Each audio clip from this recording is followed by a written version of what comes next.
Good afternoon, friends.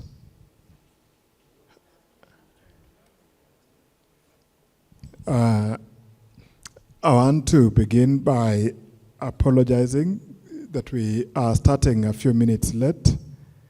This was unavoidable in the circumstances, so please bear with us. We shall try to recover as much of this time as possible and see that we do not cause any further inconvenience. My name is Godwin, Siundu, and I'm your host this afternoon for this panel that is entitled Archipelagos of the Imagination. And I'm delighted to be able to host our writers, Cristina Bendek on my immediate right, Joaquim Arena on my far left, and on my immediate left, we have Kevin Yared Hosein. Now, we want to engage in a brief conversation about what it means to write from the islands and what that experience means to those of us who focus on literary experiences that originate from spaces that are traditionally considered to be confined, but also reflect on realities that are far wider in terms of implications.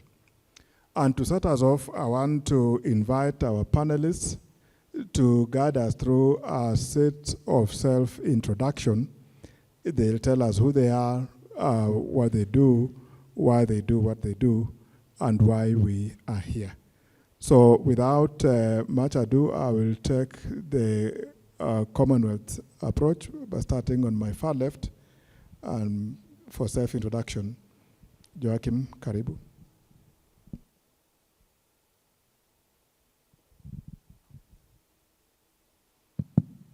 Thank you. My name is Joaquim Arena, and I come from the Cape Verde Islands on the west coast of Africa, an archipelago. I write about, my main subject is African diaspora. And as somebody who comes from an archipelago, this is the moment to discuss and to tell you about my country and what I do, and to answer all questions from here. Thank you very much. Next. Good afternoon, everybody. My name is Kevin Jared Hosein. I hail from Trinidad and Tobago, which is the southernmost island in the Caribbean. I'm far away from home. I was born there. I was educated there. I'm based there. In terms of distance, I'm a 7-hour timeline away from Kenya. I'm a novelist. I'm primarily a writer of fiction, though I do some non-fiction and some poetry, which I don't bother to publish. In terms of things that I write, I don't have one specific topic that I focus on, but I tend to write about everything horrible and everything beautiful. That's what I like. That's what interests me. And yeah, so in terms of, I do live on an island state. There's two mainly populated islands. There are some smaller islands, but I'm from a larger archipelago, which is the Caribbean. Thank you. Cristina? Thank you. That was beautiful, our Caribbean archipelago. I am Cristina Bendek. I come from the Southwest Caribbean, so that would be the opposite of Kevin, like exact opposite of like 180 degrees from Trinidad.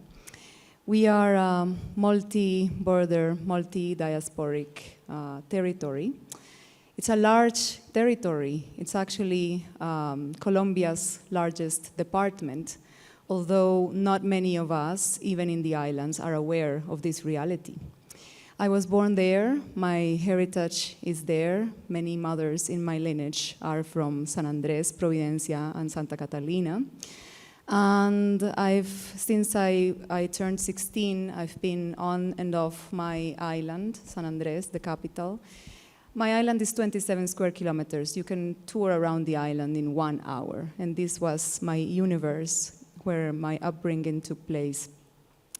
So it was lonely, and I felt confined for a long time until I understood that precisely what we're, one of the panels was called "The Sea's History," and is a quote on Walcott, until I understood that the sea has a lot to say and that it doesn't divide us, but it actually unites us. And I understood that being a person that gathers so many diasporas in her identity is a whole world of discoveries, and it's a whole adventure. So since I came back to San Andres, I realized that I needed to explore that I needed to expand my own perception of my island and actually acknowledging the archipelagic component to it, because actually we're not really that much used to talking about the whole archipelago, because we've been an illegible sea territory. So, well, we'll discuss about that, but that's what my work is about. And I'm a fiction author. I'm also interested in nonfiction, but I found that's the right, to me, that's been my vessel of communication. Thank you. Let me stand up. This is one of Cristina Bendek's works, Salt Crystals, and it's available at the Nuria bookshop, which is right outside this hall. And then for Kevin, our friend from Trinidad and Tobago, Hungry Ghosts is also one of his writings. As well, it is available at the Nuria bookshop out there. And Joaquim, we have Under Our Skin, which is equally available there. So after this session, you are welcome to have a look and to speak to them. Now, back to the core business of this archipelagic conversation, I want to ride on something that Cristina just said now, about the tendency to feel isolated within those islands and the concurrent temptation or even desire to escape the island and see what the rest of the world has to offer. So to start us off, I want to ask Cristina to briefly comment on this general perception that living and writing from the archipelago is often struggling against or resisting the temptation to leave the island.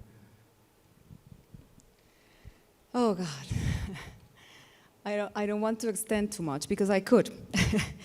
And I'm thinking about Antonio Piñera, a Cuban author and poet. And I think it's one of the most, it has to be one of the most quoted lines in Hispanic literature from the Caribbean. And it actually is the title of the first chapter of Salt Crystal's first chapter. La maldita circunstancia del agua por todas partes. The damned circumstance of water all around, right? Of being surrounded by water. Everything has to come from somewhere. Everything. Us, as people, our sustenance has to come from somewhere else, mainly. And so it is definitely a very deep sense of isolation, of confinement, of you grieve things that you can't have, you missed things that you don't know what they are. You're in a constant state of nostalgia, I would say. And actually, yes, we all come from islands that, well, I'm the only one that doesn't have her own state island, because San Andres is Colombian, and it's a territory that has been multiply colonized. It was colonized by the British Empire first, then the Spanish, then the British, then the Spanish, then the British. Finally, the Spanish. The Dutch Empire was also there briefly, and it was a French corsairy that decided that we should belong to the new Republican project in Colombia. So we've been promised a world of modernity. We've been included in this project of modernity. But we have had to, as post-colonial societies have, generally, we've created our own fashion of modernity. But we don't have access to many of not even the ideas, right? And we've been deprived of these ideas because of language barriers as well. So we were Anglophone territory. We speak Caribbean English and Creole in a place that has been Hispanicized by force by the Colombian state.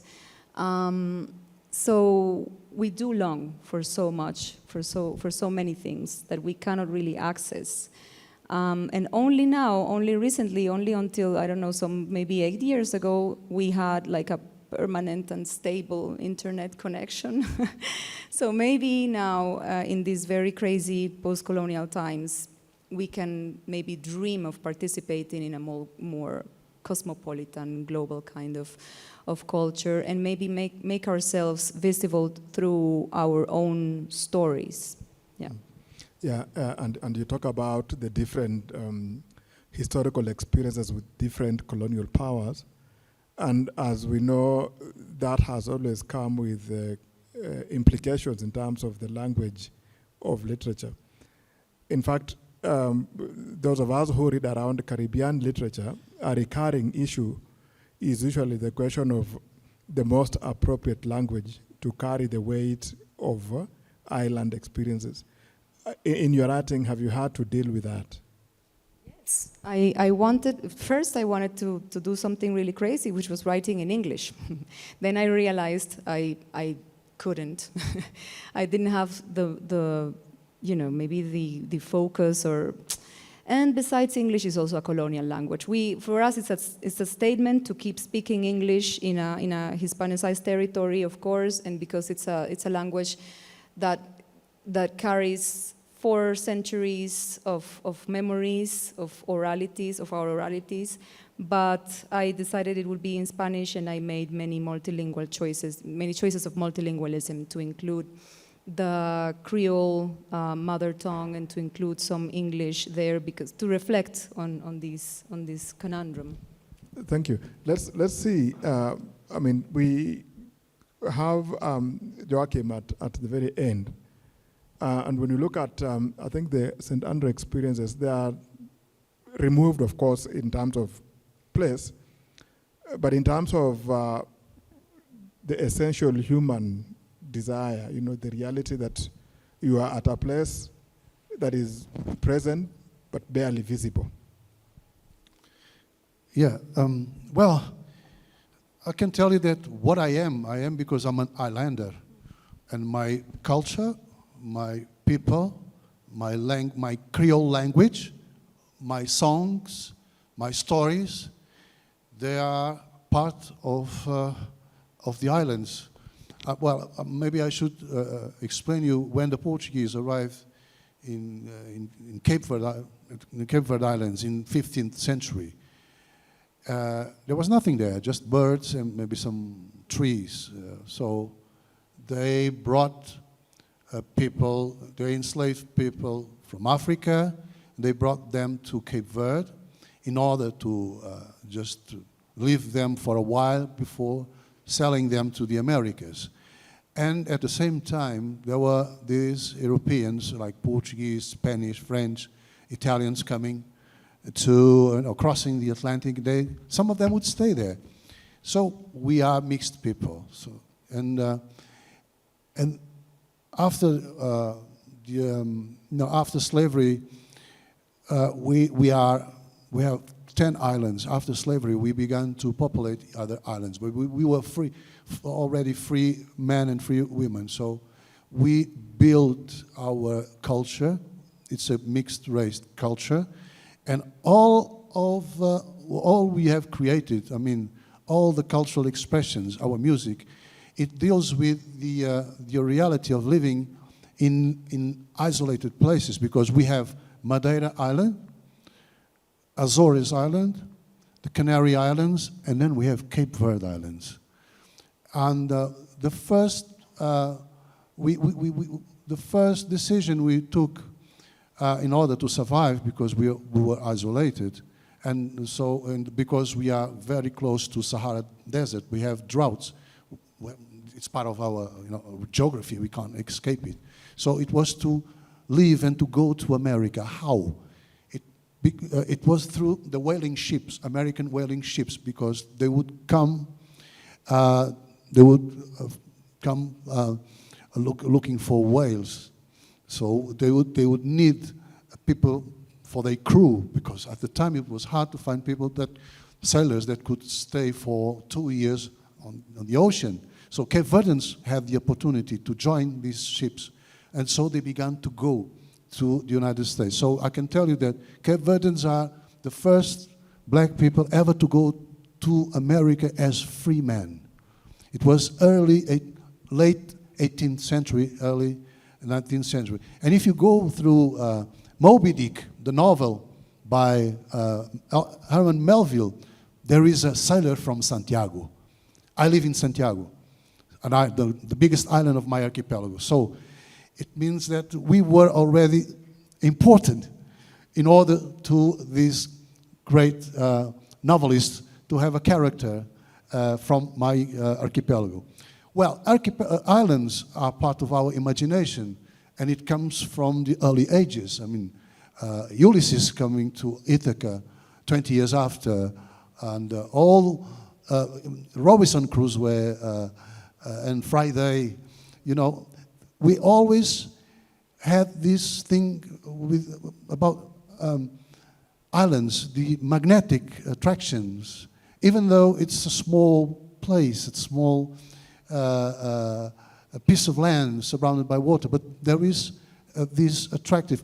But I should say that many years ago, even in Africa or in Europe or in the Americas, people lived in villages, and they wouldn't travel a lot. It was difficult, and they had this sense of islands too, even though they were surrounded by land or by mountains, but they lived and they had an island mentality because they wouldn't know what was behind the mountains. So it's not that different.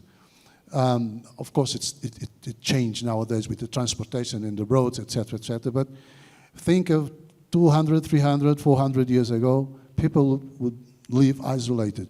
So islands shaped us and shaped our culture, our literature, because we write about leaving the island, the thing we call saudade. I don't know if you're aware of this singer from Cape Verde named Cesaria Évora. She sang the blues that we produced. It is based on the fact that we live in the islands, and we have to live in order to make our living, in order to support our family, our children. So islands shaped music and literature and culture, and even our minds, the way we think. That's the power of imagination. And you raise an important point about how islands get inflected in global capital, even before capitalism became what it is right now. The transoceanic trades, the search for technical expertise to man, the ships that were moving cargo from place to place.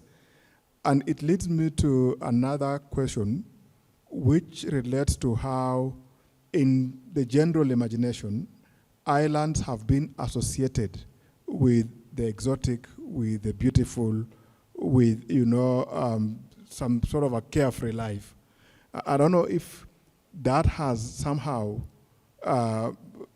been something that you come across, the association of islands with, the holidaying culture, the postcard image, which tends therefore to obscure some of the struggles that play out in aspects of the everyday life. Well, there is a say we have to leave the island in order to see the island. And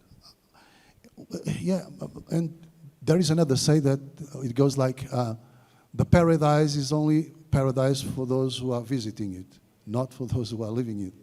So Yes, there is this side of exotic,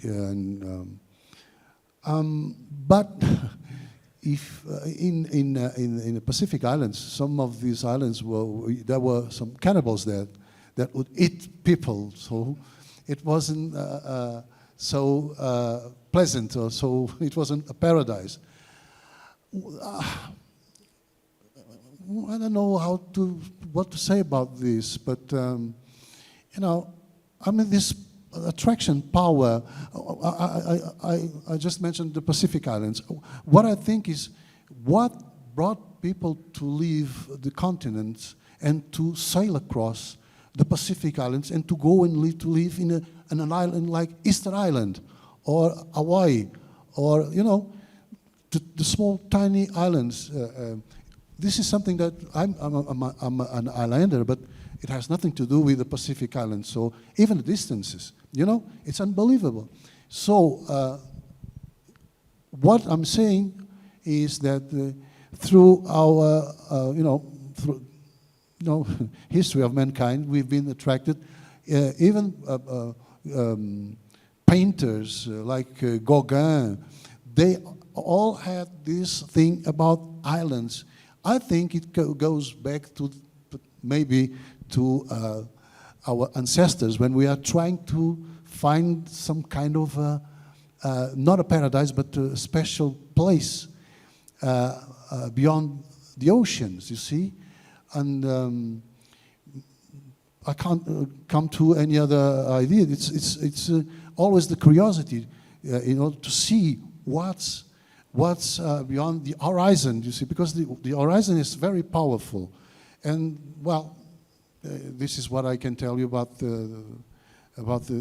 this. I can't go further than this. Thank you. Now, Kevin, you come from Trinidad and Tobago. And for many of us in this part of the world, Trinidad and Tobago is the center, the headquarters, if you like, of Caribbean literature. Al Lovelace, Derek Walcott, and others. How has this reality shaped your own imagination as a writer? So that word shaped has been coming up. Like Joaquim mentions that growing up on an island, and living in one would basically shape your entire worldview. It would shape your literature, it would shape your music, it would shape the way you would see other countries. And while, it's easy to think of an island as like a dot on the world map, on the atlas, you could also think of it as a focal point or a compass. And sometimes I can't help myself. Sometimes, like when people talk and poems come in my mind. And when we're talking about, and I'll get to historical perspectives soon, but there's some lines that came in my mind from a St. Lucian poet, a very hairy and gray but pleasant man named Kendall Hippolyte, and the poem is actually called Archipelago. And I'm getting to my point here. The poem goes like this. I think of how these little arcs of brittle islands on the onslaught of the oceans make the sea become the sea. And I think about how the sea, reaching around these breached rocks, ready to rejoin itself, makes the islands into islands. And if you can be this, beyond this, you will witness an impossibility. Try to remember the last line. And you will see what it is like to be simultaneously broken and whole if you live on an island, on archipelago. All of us here come from, let's say, a state or a nation on the stage, There are many different islands in one. We're broken apart. But we still consider ourselves one. And Cristina mentioned something about feeling isolated. I thought that was interesting because societally in Trinidad, we're supposed to have a population of 1.6 million. It's very hard to be isolated. It's very hard not to be part of a community. You have to actively resist or actively despise your environment or actively want to flee your environment. But historically or politically, we're quite isolated. And there's a book called, I don't know if anybody knows, I don't know if Cristina knows it, by a Portuguese author called Hosein. And the book is called The Stone Raft. And I guess you could imagine living on an island if you were to imagine this. That book is about the Iberian Peninsula in Spain breaking off and floating into the ocean. And the political turmoil that comes from that section of that country now being suddenly disconnected from the rest of Europe. I guess if you're from Kenya, think about Kenya suddenly breaking off from the African continent and floating into the Pacific, floating into the Pacific, and now it's become its own state there. And now all the other African states will be like, oh, well, that's not us. Kenya is not part of us again. And that could be an isolating kind of thought politically. Now, when we come to, and you were asking, can you ask but the last part of the question again? I was asking how growing up or living in what I consider the headquarters of Caribbean literature affects your own imagination as a writer. Right. So, I wanted to leave very, very badly. Like when I was around 11, 12, 13, I wanted to pull a VS Naipaul and just go to the UK and do what I want. And because I thought I was from a big loser country, Trinidad and Tobago. Even though the climate, the social climate was saying otherwise. And that is before I learned to love my country. Do you all know Chimamanda Adichie? And there's a TED talk that she gave, The Danger of a Single Story. I don't know if anybody knows that. And she was talking about in that TED talk, and this is how they shaped my imagination. And I had similar thoughts like that growing up. She used to write about fantastic lands and towns and villages that she had never visited, talk about people that she had never met. And this is contemporary literary fiction. This is not fantasy she's writing. And when I used to write, when I was a teenager, I used to set all my stories in small town USA or some hamlet in the UK, even though I'd never been to America or England. The first story that I set in Trinidad, I was about 19 years old. I just thought that the Creole that we had was ugly. I thought that it didn't look good on paper. I didn't think that our words, the names of our villages, the names that we have, I didn't think any of that looked good on paper. So I wanted to write about almost anything else. Then, I don't know, I realized that's stupid. And I was thinking about why was it like that? So when I was in primary school, and that would have been when I was a child, and you had to do a creative writing, you had to do an essay. You weren't allowed to write in Creole. You had to write in the King's English now. You had to write in standard English.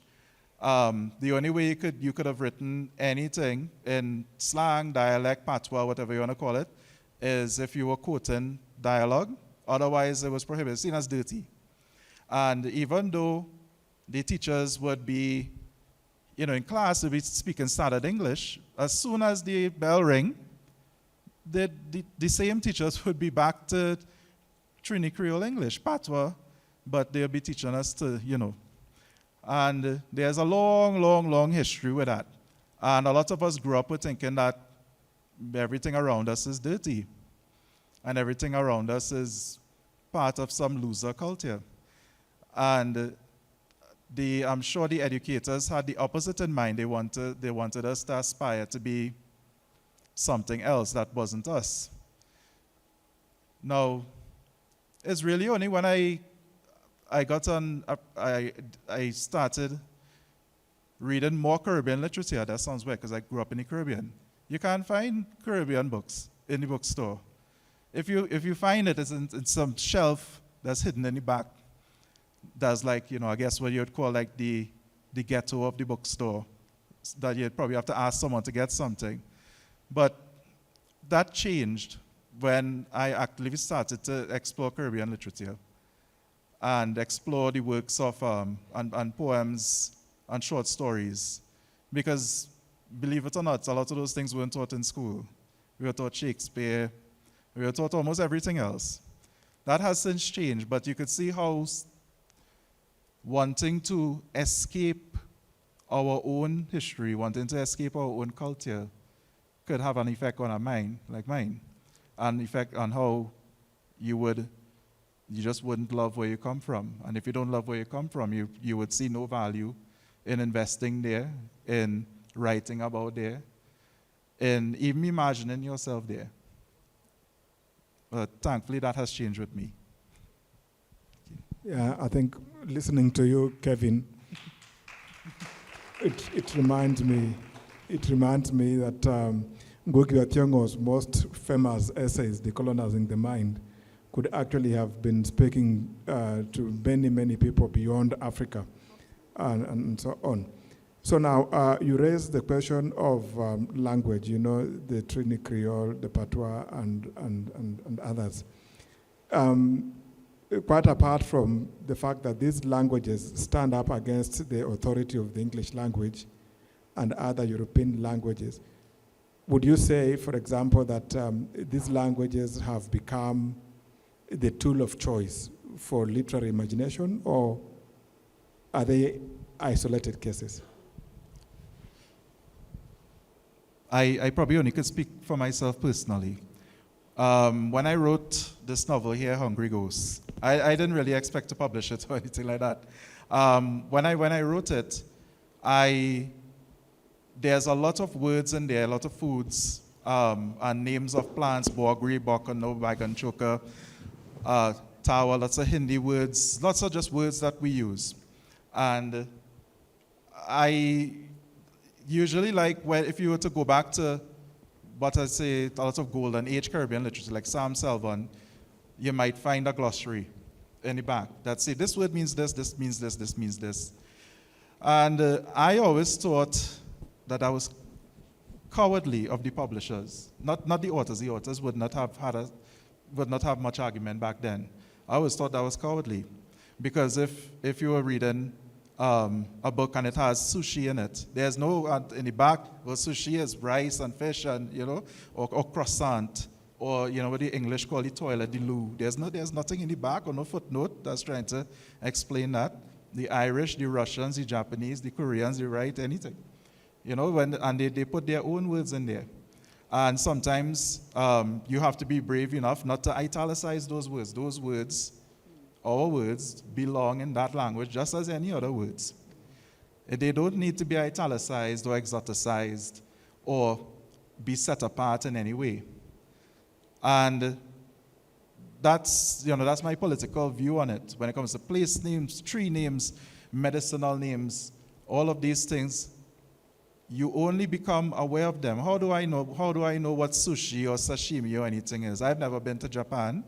I know it through their movies. I know it through their culture, their writings. I know it through that. That's how we connect each other, through writing. That's how I would know the first time I'd encountered Kenya in literature was in Ngugi wa Thiong'o. And that is how you would invest yourself in another place through its writing and through the stories that they're trying to tell. When you have words like exotic or utopia or dystopia, or even the words like identity, those words only really mean something when you encounter something that is not yourself. when you step outside of yourself, if you just within and you're just thinking about yourself, those words have no meaning. Exotic has no meaning if you do not leave your country. Paradise has no meaning. You just live where you live. And these are comparative terms. So my view on it is that let the language be the language. There's no need to even to glossarize. There's no need to put it in italics. Let it just be what it is, because the language is the language. That's my view on it. Perfect. Yeah, I mean, I want to open the session to the plenary, but before I do that, I wanted to ask Cristina just one thing, which I'll probably invite the rest of the panelists to comment about. The whole idea of archipelagic imagination signals a sense of geographical influence, so that the island is both a metaphor of literary creativity, but also a reference to a specific geographical aspect. So the question is, how would you say the geography of St. Andre or any other place has shaped your own writing?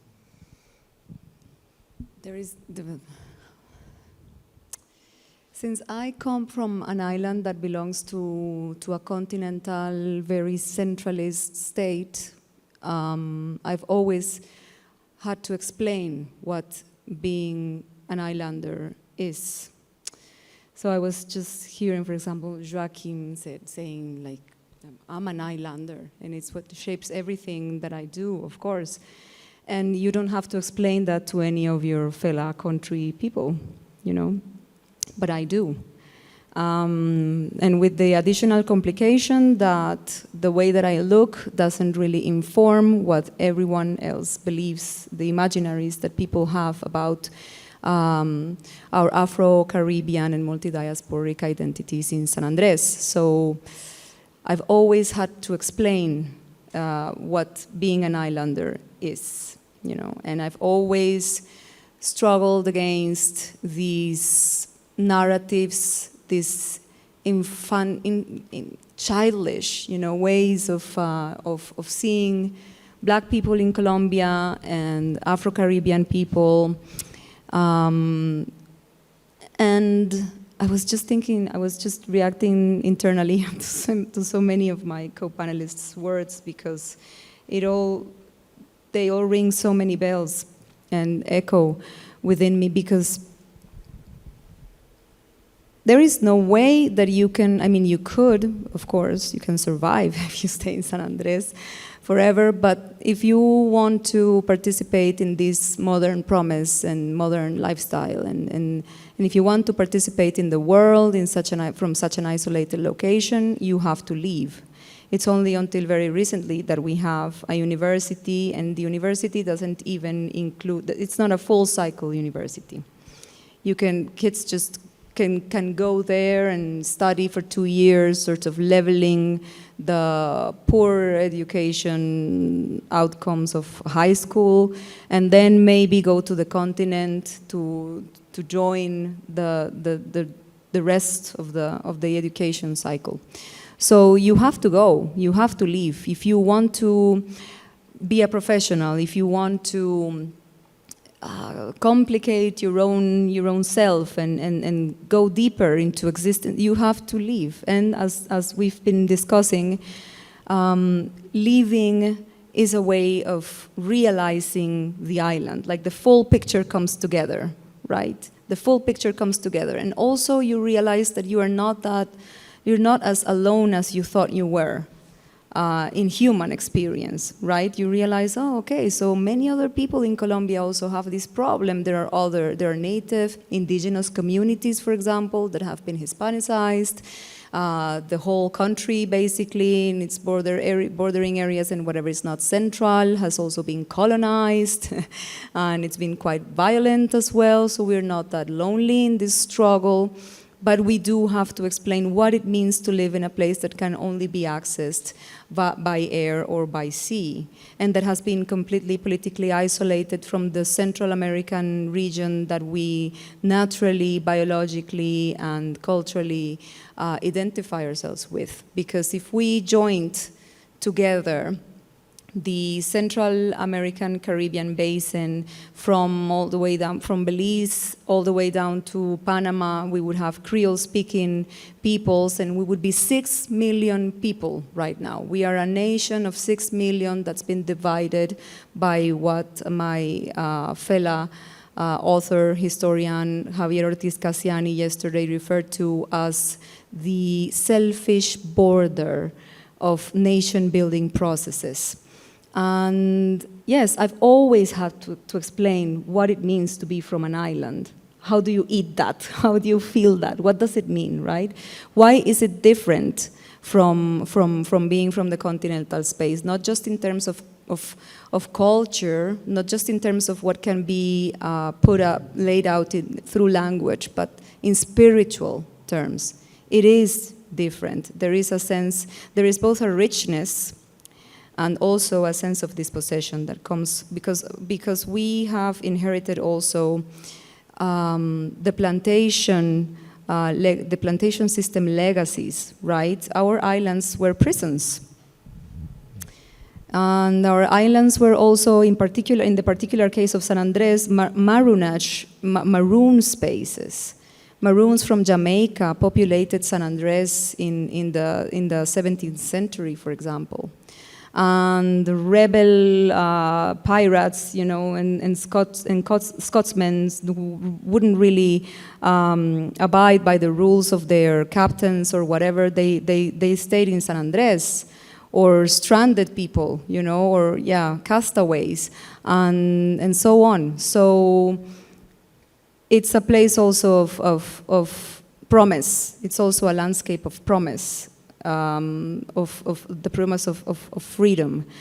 And this book is about describing this archipelagic existence to a very large continental space and expanding our own experiences, because we Joaquim and Kevin have, like, so many other authors from the Caribbean have these literary references, and even though it may be recent, and we also have this problem that we don't have books and we don't read the Caribbean because we speak bad English and bad Spanish and bad everything, you know, and we don't have access to these materials. But we didn't have ourselves portrayed in literature, and it's really hard to do it for the first time, because you have no way of knowing that the streets of your neighborhood deserve to be on a page, that they are not silly, you know, that they are worth narrating, that there is something there that's worth being shared, right? So yeah. Thank you. I would like to beg for indulgence. We started a few minutes late, so if you allow us, we'll overshoot our time by just a few minutes. Let me invite Joaquim to just make a comment, and then we'd probably take a question or two from the plenary. Thank you. Well, I would like to say something about language, because you mentioned Creole. In Cape Verde, we have Portuguese as official language, then we have our mother tongue. When it comes to writing, if I'm telling a story, I'm writing a story about a peasant or about a fisherman, I'm writing it in Portuguese. But most of these people, they don't speak Portuguese. They speak Creole. So I had this problem at the beginning when I started writing. And I would ask myself, how am I going to write this? I can't put Portuguese words in his mouth because he doesn't speak Portuguese. I have to write Creole. So I will be having the narrative voice in Portuguese and the dialogue, the character, in Creole. It doesn't work because even for a Portuguese speaker, you will be, he can't read, can't understand Creole, so it won't work. And the same thing for the translation. My translator will have to come up with some slang or different, or I don't know, or to get a Creole, or, but if you can imagine, and if there's no Creole in this new language, if he's translating my book into German or Czech or Russian. How is he going to translate the Creole? So this is one problem that we face in my country, but I decided not to write with dialogues. I'll be interpreting that person, but I'm cheating. I'm cheating because I'm not giving him his voice. So, but I can't have only characters that speak Portuguese, because otherwise it wouldn't be faithful to the country, reality of the country. Or I would stick to the bourgeoisie class that were educated in Portuguese, and I would have to skip all these other populations and not having characters like fishermen, like peasants, like poor people, or people who only can speak Portuguese. They wouldn't be part of my novels. So it is something. It's not only islands. I mean, you have here in Kenya, you have other languages. I don't know how you do that. Well, Ngugi wa Thiong'o, he stopped writing in English and he started writing in his national language. So it's a question of choice. You have to choose. So this is something that in islands with Creole or Patois or Pidgin, maybe other writers face the same I did. And you have to come up with a solution for it. Thank you. Thank you very much. Now, we could take a question or two or three from the plenary. Yes, please. Kindly direct your question to the panelists. Thank you. Yeah, of course. And good afternoon to all. Thank you so much. It was really a great discussion. Picking up on something that Joaquim said, but I think it's for the three of the panelists, apologies for this, that you said that we only understand that it is an island where when we leave the island. How do you think this shaped also your identity as someone that has archipelagos as on your writing? Because I would imagine both you, but I think the question is for the three, since it's different circumstances of archipelagos and islands. It would be great to understand how do you feel it shaped your writing and your identity as writers when you left the archipelagos? Thank you. Can I right away, or do we wait for another question? Let's see if there's another hand up. And if there isn't, we thank two. Oh, okay. So I think it's Cristina who's talked about like living as a way of realizing islands. Oh, so I'm saying I think it's Cristina who's talked about living as a way of realizing islands, and also Kevin talking about like growing up and him mostly interacting with literatures from other places. I guess one of the things that came up yesterday when we were talking about Africa was, Africa being a place of refuge, and the rebuttal to that was Africa being a place of flight. Kevin, could you comment on, also like leaving the islands for you to realizing versus what Prof is talking about, us looking at the island as an exotic, beautiful place to always arrive? Can you repeat the last part of the question? Basically, what I'm just asking is, leaving for you to realize the island, and the living could be even in literature, like reading outside, but also versus arriving as a place of, as arriving as also realizing the island. Thank you for the question. So, basically when, I still live in Trinidad and Tobago, but I've been to a number of different countries, and actually the best part for me of going to another country is coming home. I can't wait to go home right now. Even though here actually reminds me a lot of home. And I like to turn on the TV whenever I go to a different country to see what the local programming is like, and to see how do they advertise their culture. And I think back and I think about how much of this is postcard, and how much of this is the hidden part, the torn up part, the back of the postcard. How does the country want to present itself? And I think about a fellow writer who we invited to Trinidad, and she thought it was party country, when is not. We have a lot of problems, even though we love our country, but every country has its problems. But she thought that we were really liberal, kind of embracing kind of country, when in fact, a lot of the country is quite conservative. Us in Jamaica, but we advertise it in a certain way.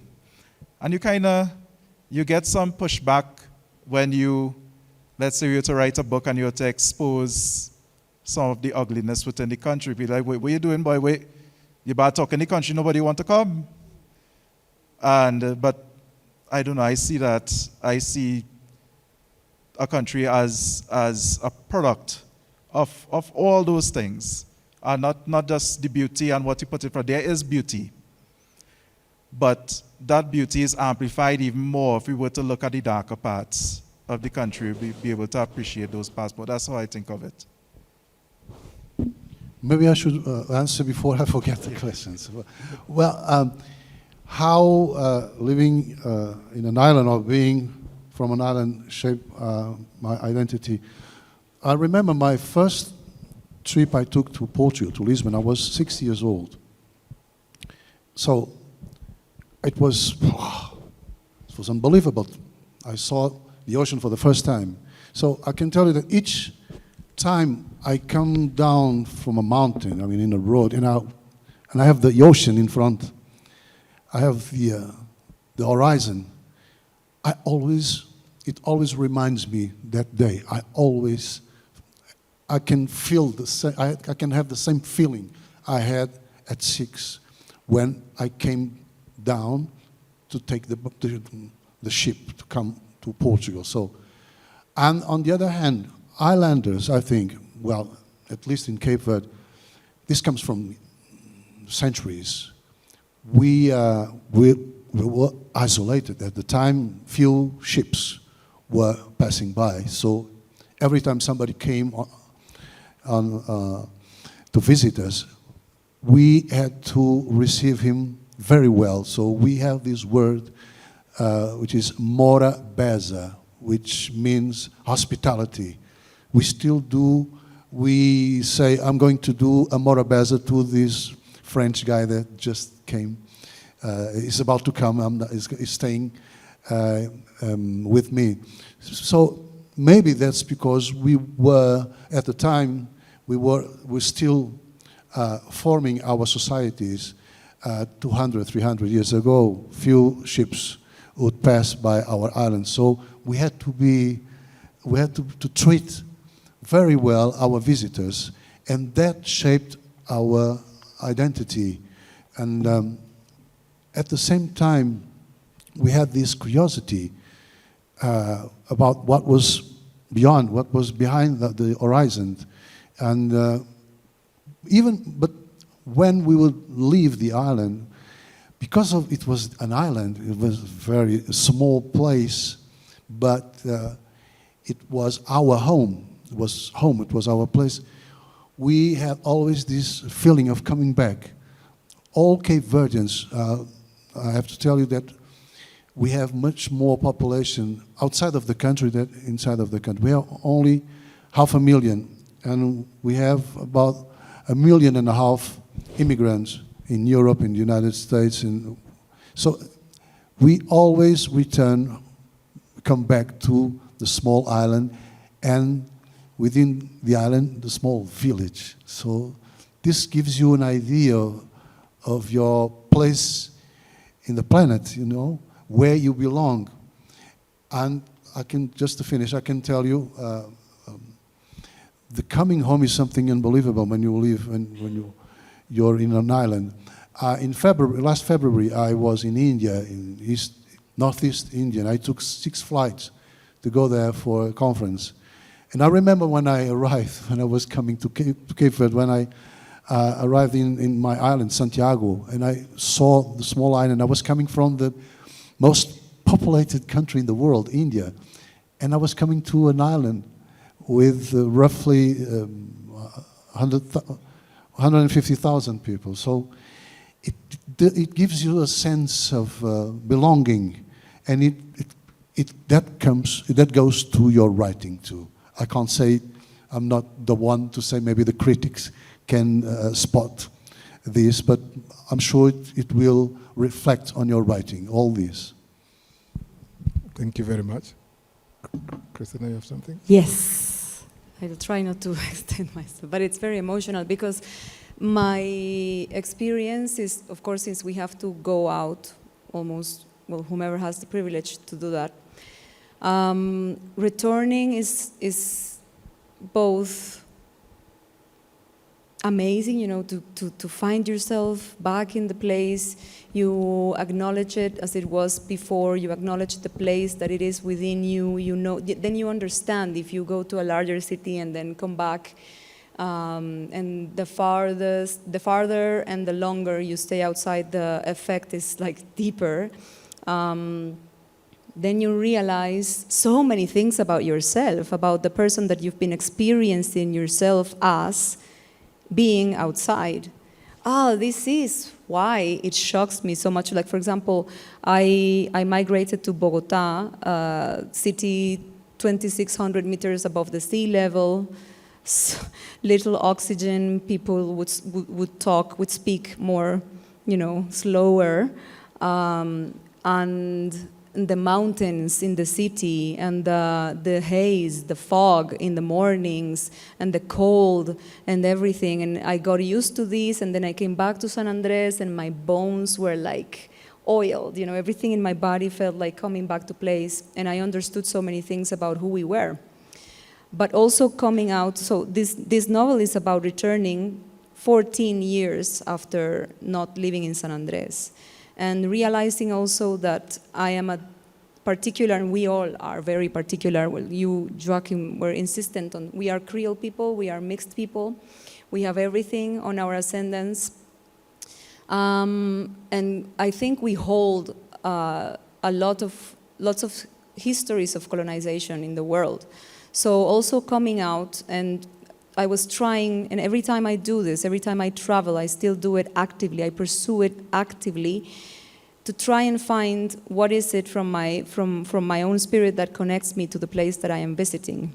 Because I have Arabic, Palestinian heritage, I have Scottish, Irish, Polish, Ashkenazi, I have so many things, East African, West African, Sub-Saharan African. I think I don't have Slavic and Japanese, that's what I don't have, and in my DNA at least. And in my family histories, I've tried to recover and reactivate these memories.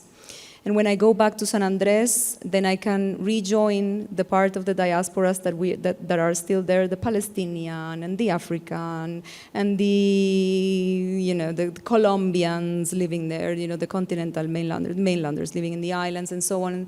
And we have other pathways to connect. So it's the paradox of the Caribbean and of San Andres in particular is, since it's so small, I have so much more to say, but I won't. And since it's so small, it's also, and it's so touristic, it's dominated by the narratives of extractive tourism. We are also a cosmopolitan global space. And we are also a space of encounter and of clash. We have to clash. We have to, clash against each other, to bump into each other all the time, It's inevitable because we are also the most overpopulated, densely populated island in the Caribbean. 27 square kilometers and an undercount, under register. Numbers, official numbers would say 60,000. Our numbers would say 120 with a floating population of over 2,000 people flying in and out every day in San Andres. It completely alterates landscape and the experience, the lived experience there. So in the beginning, you would always feel as a tourist coming back, and everything would seem wonderful. The postcard effect, it's like, oh my God. And I was used to seeing these keys in my shoreline, and this is like lush, lavish blue, or green, emerald, sapphire kind of landscape. Wow, so many colors and so many sounds and so many people and buzzing with everything. And then, yeah, it's always a shock. And I think the journey is not complete without the return. Yeah. Thank you. Thank you. What a note to end our conversation. I gather from Joaquim, from Kevin, from Cristina that our islands are our portions of the earth, and from our islands we go to the rest of the world, and to our islands we shall always return. Thank you very much, ladies and gentlemen, for your time. Allow me to apologize once again for detaining you 20 minutes past the initial slotted time.